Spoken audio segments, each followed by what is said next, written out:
გამარჯობა საქართველო. გიზო უჭარმელი ამერიკის გაერთიანებული სახელმწიფოებიდან. დღეს მინდა პატარა გადაცემა გავაკეთო ამერიკულ სახლებზე, კერძოდ ამერიკულ ეზოებზე, თუ როგორ აქვთ ამერიკელებს ეზოები კეთილმოწყობილი. რასაც ახლა თქვენ ხედავთ, არის ჩვეულებრივი ამერიკული სახლი.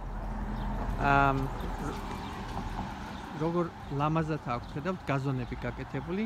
მოკრეჭილი, აი თითქოს ეს გაზონებიო სტაილისტმა ან პარიკმახერმა მოკრიჭა, ან გაკრიჭა ესე. აი ესე უყვართ ამერიკელებს თავიანთი ეზოები და აი ესე ლამაზად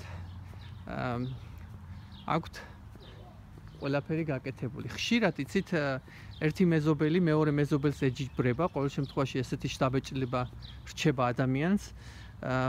აი ესეთი მწვანე ლამაზად თანაბრად გაზრდილი ბალახი, რა თქმა უნდა, არის თუ ისი ადვილია, ხო, ეს არის შრომა, ეს არის გარკვეული დროის დანახარჯი, რა თქმა უნდა, და სახსრების დანახარჯი. აი როგორც ხედავთ ამ გაყოლებაზე, ყველა სახლი ესე კოხტად და ლამაზად არის და როგორც წესი ამერიკელები ძალიან ამაყობენ თავიანთი მწვანე გაზონით. ახლა გადავიხედოთ მეორე მხარეს, ქუჩის აქეთ. აი როგორც ხედავთ, აქ ცოტა ესეთი არათანაბარი სიტუაციაა. ამ სახლის წინ ხედავთ ბაბუაწვერებს. ნუ, ბაბუაწვერის ამბავი თქვენ ალბათ იცით. ქარი როცა დაუბერავს, დაიშლება ეს ყველაფერი, გაფრინდება და მეზობლის გაზონზე შეიძლება გადავიდეს და მე აქ დაიწყებს გაზრდას სარეველა და ბაბუაწვერები. ეს ხშირად არის დიდი უთანხმოების საგანი ხოლმე მეზობლებს შორის. მე დარწმუნებული ვარ, რომ თუ თქვენს ამერიკაში რომ ცხოვრებთ და თუ თქვენს ბალახზე ბაბუაწვერები იზრდება და ვერ მოაშორეთ იქიდან, თქვენი მეზობელი ძალიან უკმაყოფილო იქნება ამით, იმიტომ რომ უბრალოდ ეს ბაბუაწვერები ადრე თუ გვიან მის მიწის ნაკვეთსაც გადაედება და იმასაც ექნება იგივე პრობლემა. აი როგორც ხედავთ, ქუჩის ეს მხარე ნაკლებად მოწესრიგებულია, აქ რაღაც ბალახი ვერ ამოდის კარგად.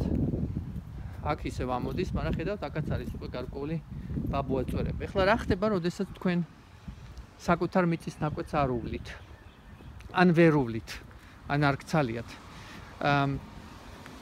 არის ესეთი წესები, ნუ მე ხშირად მithქვია, რომ ამერიკის ყოველ ქალაქს თავისი წესები და თავისი გარკვეული კანონები აქვთ.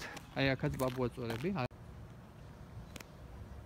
და აი ეს სახლი, როგორც ხედავთ, აქ ბაბუაწვერების და სარეველას ბუდია, რა თქმა უნდა, ამ ადამიანის მეზობლები და ერთი დამტროული მანქანაც, რა თქმა უნდა, ამ სახლის ბინადრის მეზობლები, ჰაიდერ, არც თუ ისე ბედნიერები იქნებიან. მე მგონი ეს სახლი გაქირავებულია უბრალოდ და როგორც ხშირად ხდება, ის ადამიანები, რომლებიც სახლს ქირავენ, არც თუ ისე დიდ ყურადღებას აქცევენ, თუ რა მდგომარეობაშია სახლი, ეს რა თქმა უნდა სამწუხაროა და როგორც წესი ამერიკაში სახლის მფლობელებს არ მოსწონთ, როდესაც მის გვერდზე სახლი გაქირავებულია და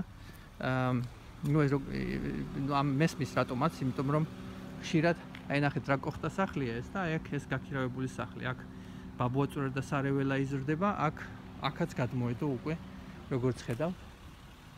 აი ესე გამოიყურება რიგითი ამერიკული ბლოკი. აი ამ ბლოკში, ნუ როგორც ხედავთ, მარცხენა მხარეს არის ყველაფერი ძალიან ლამაზი. მარჯვენა მხარეს შედარებით ნაკლები სილამაზეა. ეს რაც შეეხება გაზონებს.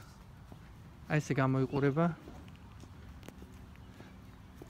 საშუალო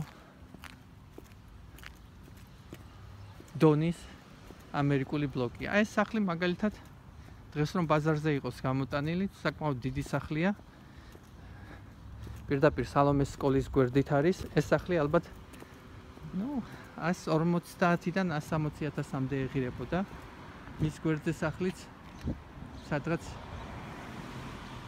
იგივენაირ ფაში, მაგრამ მეორე მხარეს ეს სახლები შედარებით პატარებია და აქ ცოტა უფრო პრობლემატიურია 130-ზე მეტის მოთხოვნა. როგორც წესი, კუთხის სახლი ყოველთვის უკვე უფრო ნაკლები ღირს. აი ეს სახლი მაგალითად 70,000-საც ვერ გაიყიდება, იმიტომ რომ მე მქონდა უკვე ბედნიერება, რომ შიგნიდანაც დამენახა, როდესაც ის მდგმური გამოვიდა. ძალიან სავალალო მდგომარეობაშია შიგნით. ესე ბალახი რომ იზრდება და დანგრეული მანქანა რომ უყენიათ წინ უკვე იმაზე მეტყველებს, რომ თვითონ სახლიც არც ისეთ მდგომარეობაში იქნება, როგორც ადამიანს სურს.